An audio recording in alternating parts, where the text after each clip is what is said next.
বর্তমানে এই দুনিয়াতে আমরা এক অসুস্থ প্রতিযোগিতার মধ্য থেকে এগিয়ে যাচ্ছি। আপনার জীবনে আপনি খুব কম মানুষই খুঁজে পাবেন যারা কিনা মন থেকে আপনাকে ভালো চাইবে অথবা আপনার পাশে থাকবে। কিছুদিন আগ পর্যন্ত যে মানুষগুলো আপনি আপন মনে করতেন, তাদের সাথে আপনার জীবনের অনেকটা সময় কাটিয়েছেন,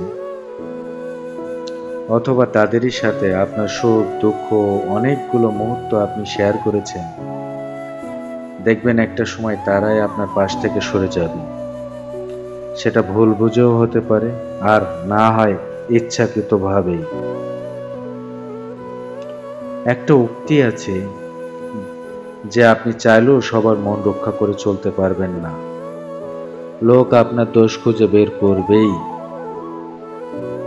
আপনি হাজারটা ভালো কাজ করবেন, কিন্তু তার মধ্যেও অনিচ্ছাকৃতভাবে যদি একটা কাজও আপনার ভুল হয়ে যায়, মানুষ সে হাজারটা ভালো কাজের কদর আর করবে না। তারা ওই একটা ভুল ধরেই আপনাকে কটূক্তি শোনাবে। আসলে একটা সত্যি কথা হচ্ছে যে আপনি যতটাই হার্ডওয়ার্কিং হন না কেন, আর যতটাই ডেডিকেশন আপনার মধ্যে থাকুক না কেন, সফল হওয়ার আগ পর্যন্ত আপনি অনেককেই পাশে পাবেন না। আর যদি সফল হয়েও যান, তখন আবার দেখতে পাবেন যে পেছন থেকে আপনার পা ধরে টেনে নিচে নামানোর লোকের অভাব নেই এই দুনিয়ায়। মেনে নিতে কষ্ট হলেও এটাই এই পৃথিবীর নির্মম বাস্তবতা। হয়তোবা এটাই মানুষের প্রকৃতি, কিন্তু এটাও সত্য, যদি সবকিছু এতটা নেতিবাচক হতো, তাহলে আবার পৃথিবীর টিকেও থাকতো না।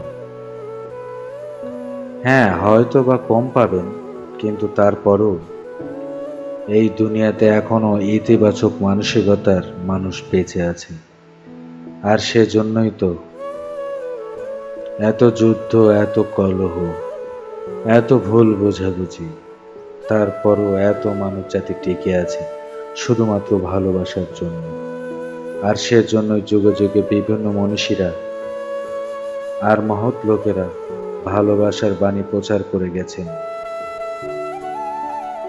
আর সবার মধ্যে ভালোবাসা ছড়িয়ে আমরা এক ইতিবাচক পৃথিবী, একটি সুন্দর পৃথিবী গড়ে তুলতে পারি।